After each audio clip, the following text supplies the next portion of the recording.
Well, what you do is that when you realize that your cattle pen has been invaded by cattle rustlers, you just need to walk away with your cattle to secure them. I'm not walking away from the citizens of Zimbabwe. I'm walking away from a poisoned chalice. There are many other wells. There are many other sources of water. There are many other vehicles and platforms that could be and should be used. So we are taking a new way, a fresh approach, a new start. In fact, the future has just begun. Indeed, it's a very drastic measure against our own will and against our own intention. But because we have seen that Mr. Mnangagwa and ZANU-PF are now abusing institutions of the state, in particular Parliament, the Zimbabwe Electoral Commission, and in some circumstances, even our own courts, because they are now contaminating our courts with their politics. That has necessitated what we are doing. We don't want to be forced into a dance, dancing to the tune of a dictatorship, dancing to the tune of Mr. Mnangagwa, recalling our members of parliament. After recalling those members of parliament, stopping them and barring them from then participating, because he knows that in the arena of elections, he has no support. Just as he was rejected on the 23rd of August 2023 election, they want to continue to ward off that rejection by avoiding the votes and the voters. Yeah. So because of that, we have to make sure that we make a bold stand, a bold move. As you know, leaders must take a stand. And we've taken that stand to say, how do we break that new ground? How do we then make sure that although the past is broken, how do we make sure that we bring in a future that is beautifully woven? And to do so, we are going to have new tactics, new approaches, because we have realized the leopard cannot change and is not changing its spots. That's why I said I think Mr. Mnangagwa is the best person to answer that question, because that is his person. But this person is said to be the Secretary General of your party, the CCC. Who is saying that? It is Mr. Mnangagwa and his party. How did Mr. Chabangu get into the CCC in the first place? Because he is the one that, as I read the reports, recalled these MPs saying that they are no longer members of the CCC.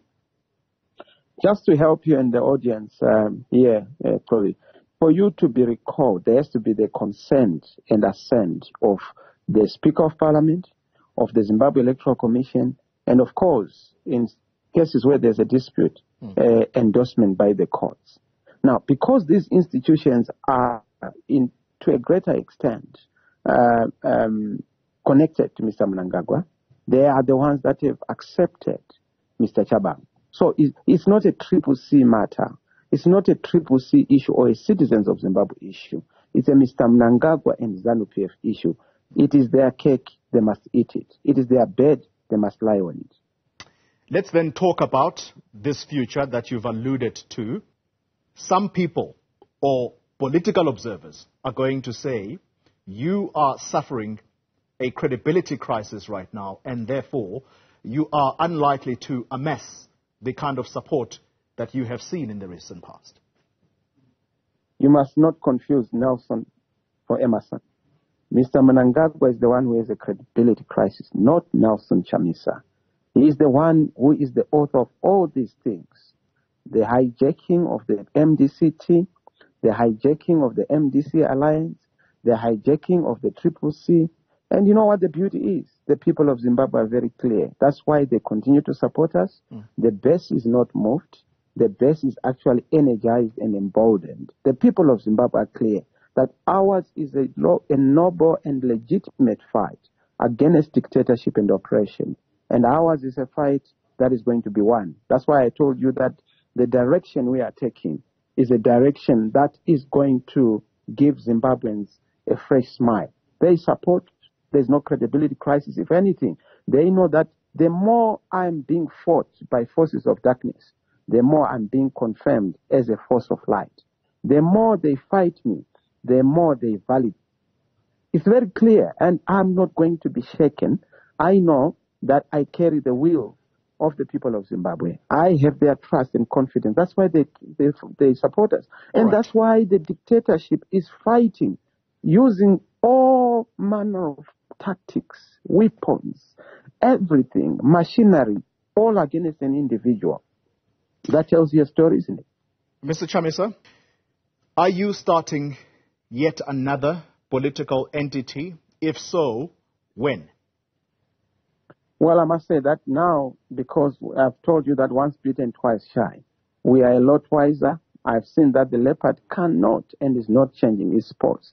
I've seen that the crocodile has not changed and has not shed its scales. So for that reason, we are going to have different approaches. So forming parties may not necessarily be the approach, but I can tell you that the citizens' movement is going to be emboldened, is going to be strengthened and deepened organically to make sure that the citizens of Zimbabwe have a fighting chance.